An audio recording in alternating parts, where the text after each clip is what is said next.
before I start, I was just going to ask if people could raise their hands if they are on the forum. And just to give about, if you can't see, that's about 2/3 maybe. And raise your hand again if you've actually posted anything on the forum. Quite a few, about half. Okay, so lights on and off. Thank you. Susan set up the Dormouse Forum in 2007. She'd been running the National Dormouse Monitoring Programme, collecting the data from our volunteers.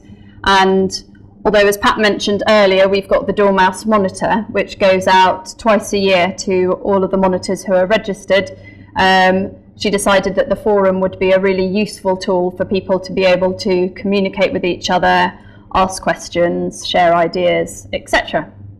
So she set it up in 2007. We had 100 members then, and today we've got almost 400 members, which is great.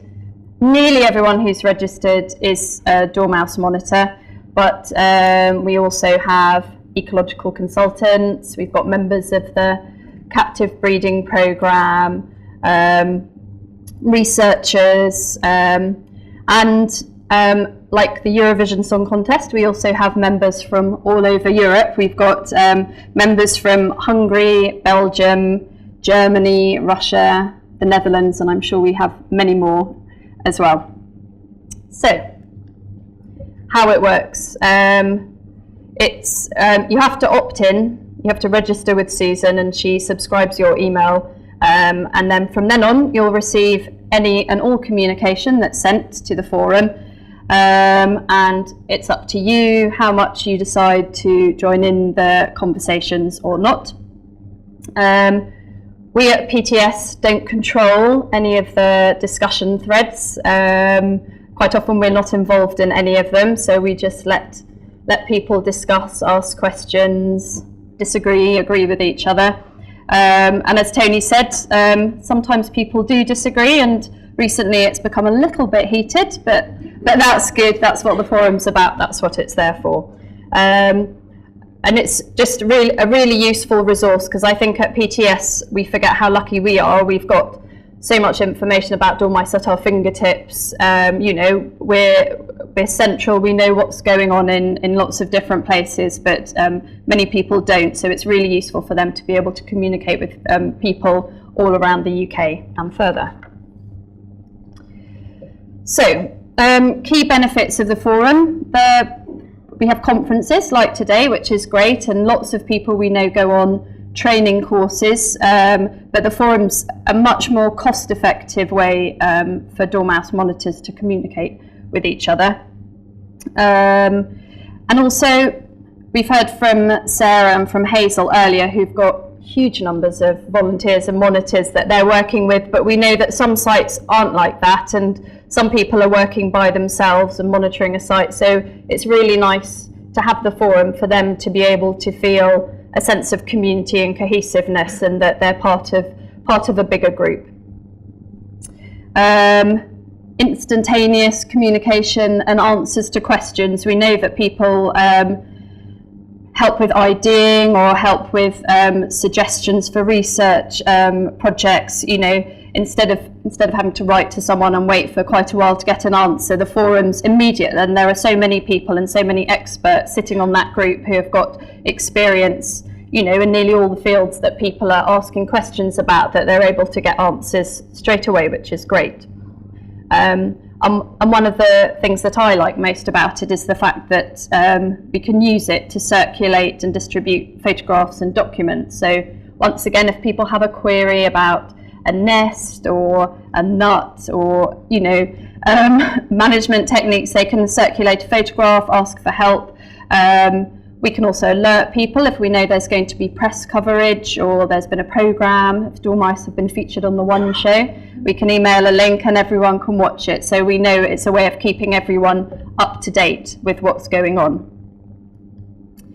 I went through all of the old emails that I had and tried to list all of the subject headings, but I couldn't fit them all on. So these are just some of them, and probably the ones that have cropped up more regularly, plus a few weird ones. So, you know, the topics that come up on the Dormouse Forum are many and varied. and I tried to list them down into main categories. So one of the key ones that crops up here are the practicalities of monitoring, which, is one of the reasons it was set up. So people can ask about how to sex dormice. They can ask, recently we've had, which are the best scales to use? Can anyone recommend where to buy them? Which are the best kind of weigh bags to use, and the pros and cons of the different ones? Do you wash them out in between? Keep different ones for different sites? And where to site boxes, of course, that's key.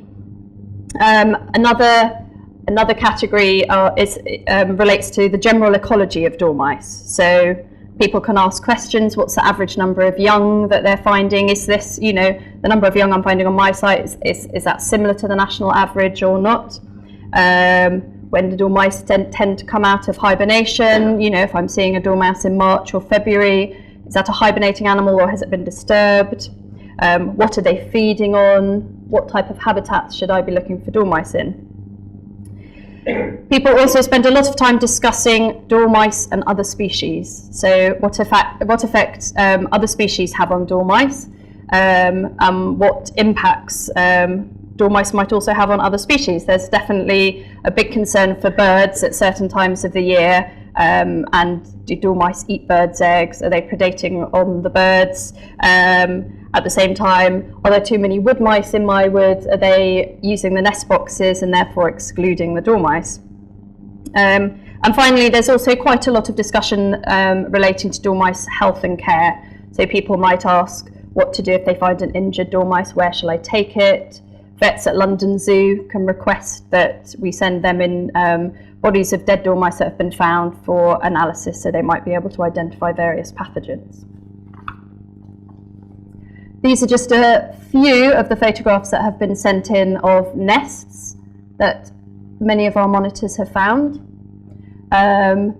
Or various kind of nests. There are hibernation nests, there are natural nests, i.e. ones that haven't been found in nest boxes or nest tubes. And of course nests, this is the most common, is this a dormouse nest or not? And if not, what's it likely to be? So you can see all different kinds there. People are able to ask about different materials that are used in nests. So someone emailed a year ago saying, I found a nest, it looks like a dormouse nest, but there is moss in it. Could it possibly be a dormouse nest? And one of our monitors in Wales was able to confirm that the dormouse nests that he finds regularly have moss in them from that area. So that's one of the uses of the Dormouse Forum. And then people will pick up, they'll ask, questions that hopefully will spark some research or at least debate. Do we know whether this nest was made by a male dormouse or a female dormouse? Is it only the female dormice that are weaving breeding nests? How many nests is each dormouse using? And are more than one animal using the same nest? We assume if we find a dormouse in the same nest box in consecutive months, it might be the same animal, but of course it's not, they do move around. So all of this we're able to discuss and share. Nest boxes is a very popular theme with dormouse monitors. I know everyone's talking about them today, and hope people have brought in sample nest boxes as well, because everyone always has ideas about nest boxes. So one thread that we've had come up with regularity again is about siting dormouse nest boxes up in the canopy. Obviously for consistency and data purposes, most of our nest boxes are all put up at chest height, but people like to experiment, and we were talking earlier about dormouse use of canopy in the summer months, and so we know that people have experimented with various things. So we had a monitor email, and he said that he'd put 150 nest tubes out at normal height and another 150 nest tubes up 5 meters up in the canopy, and he was testing to see which was most popular. It turned out he found exactly the same number of dormice at both levels, which wasn't very helpful, but it was interesting. Roger Trout, who's speaking next, confirmed that he found dormice 6 meters up in the canopy of a coniferous plantation in Wales. So it was Jack, was it? Okay, sorry, Jack. And we know many monitors have reported finding dormice in bat boxes, which are erected much higher. Nest box construction. This is a favourite topic. What type of wood is the nest box constructed out of? Are people fitting drainage holes? Hazel mentioned on the forum once that all of their boxes in Kent have got drainage holes in all their four corners, and she'd never found a wet box yet in Kent. And someone replied from Wales that they'd not yet found a dry box. But so people are able to suggest ideas of, ways of waterproofing their boxes or sighting them or angling them that are helpful for others. People have also discussed nest tubes versus nest boxes, which might be more efficient at picking up dormouse records. So another great use of the forum is the sharing of information. We had a query from a monitor. He said he'd carried out a nut hunt. He'd found a hazelnut that he knew had been chewed by a dormouse, and he'd put up boxes, and it had been 2 or 3 months, and the dormice hadn't used them.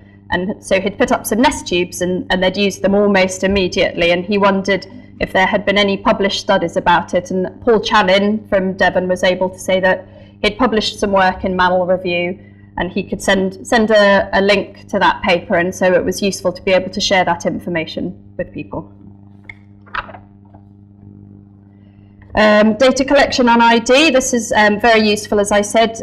Sexing's one of the key issues that monitors have, and one of the main skills they have to learn whilst they're training. And last year we were having a lot of queries about people having problems sexing their animals, and so we were able to put a request out on the forum to say, has anyone got any very good photographs that we can use? And then we established a dedicated page on the PTES website so that people are able to then improve their ID skills. So that was really useful. And of course, we also get photographs sent round. Has this nut been chewed by a dormouse, or is it something else? So that helps with people IDing what's using their boxes or in their wood. And again, leads on to feeding. We don't just get photographs of nuts, we get of hazelnuts. We've been sent these pictures of beech mast, we've been sent ash keys and cherry stones and all sorts, because there's suppositions of the fact that dormice predominantly feed on hazel and hazelnuts, and is that really all they're eating? And so we're able to share and circulate this information that shows what a variety of foods dormice are feeding on. And people are always querying what are they feeding on at different times of year. In my particular wood, how can we analyse what it is that they're eating? So I know we've had suggestions of sending in fecal samples for pollen analysis, or putting them on a slide so that you can help ID. I'm going to speed up a little bit. Breeding, breeding is one of the key topics that comes up with regularity on the forum. People asking, have dormice bred this year? When did you see your first litters in the nest? And people reporting breeding as late as November and December. And then there's further discussion, is that a second litter or even a third litter? When they're breeding that late, does it mean that it's been a good fruiting year? Are they experienced mothers that have been breeding later in the year than normal? One thread we had, Pat mentioned earlier about the precarious sites we've got up north. And it was sad to say that it was only about 5 years ago we had one of the monitors in Cumbria email to say that he'd had, after a dry summer, they'd had the best numbers ever recorded at their site. They'd had an explosion of dormice in their nest boxes, and had anyone else reported anything similar down south? Unfortunately, as Pat said, now 1 or 2 of those sites were not getting dormice reported at all. Hibernation is something we don't know much about, and so people are always asking again about hibernating dormice. I was just talking to Val earlier, and she said, when we're clearing our boxes out in February, should we be worried that we might come across a hibernating dormouse in the box? And obviously, people do find animals in the boxes, throughout the winter. It's unlikely that they've been hibernating in them throughout that whole time. They've more likely they've roused and come into the box for security. Another thought that went around about hibernation was one monitor wanted to do a study and see if she could find out where the animals were hibernating over winter. And we had a couple of monitors suggest they'd put roof tiles under each nest box, or they'd buried boxes to recreate natural crevices underground for dormice to nest in. And so we were able to chat about various techniques that had been used and trialled. Other species, as I mentioned before, there's always a query if we're putting up nest boxes, what are we finding in them, and are they impacting on dormice? So we found all sorts. This is a toad that someone found in one of the boxes, and just last month we found 2 toads at our site on the Isle of Wight. Everyone also finds a huge variety of species, most usually wood mice, and of course yellow-necked mice, but shrews and bats, and of course birds use the nest boxes as well. People are worried about other animals preventing dormice using the boxes. So people have tried various excluders to, some have been relatively successful and others haven't been as successful, but that's something that people talk about, whether we can put blinkers on to try and stop birds getting in the back, or whether we can put the hole at the base of the box to allow just dormice to go in. And of course, something we don't know much about is the impact of squirrels on dormice. And if we've got large numbers of grey squirrels in our woods, does that mean that they're out-competing dormice and having an impact on their numbers? Habitats is another topic that comes up with regularity. What kind of sites are being monitored? I'll make a plea now, because most of our sites are woodland sites and most of them are traditional woodland sites, and we're always looking for other sites to include in the monitoring programme. People can ask about advice about hedge flailing and coppicing and how regular we should be carrying out this kind of management and whether that's useful for dormice. And dormice in conifers is another topic that also crops up with regularity, and I'll let Roger tell you more about that in his talk that's coming up shortly. Dormouse predation and cause of death is something we don't know a huge amount about. We find ad hoc records in owl pellets, and we also get reports of dormice coming in that have been killed by people's cats.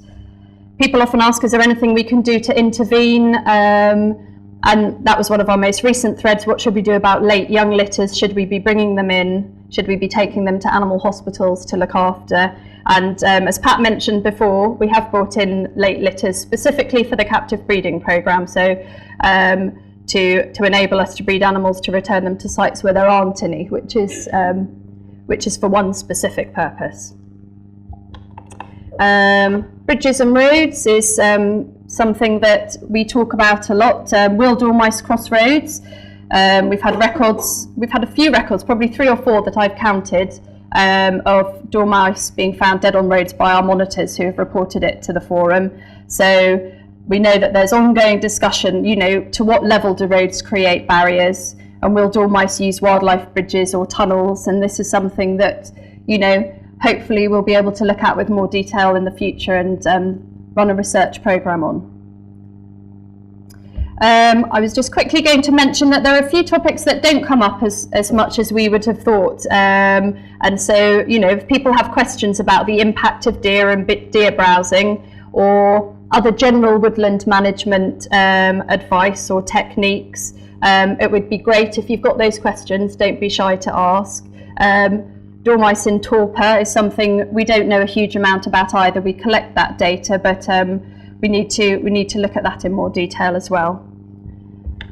So, thank you very much for listening. So this query was just to say, please use the forum as much as you can. Don't be shy to ask for advice. Share your ideas and thoughts, and please use those ideas for further studies. Thank you.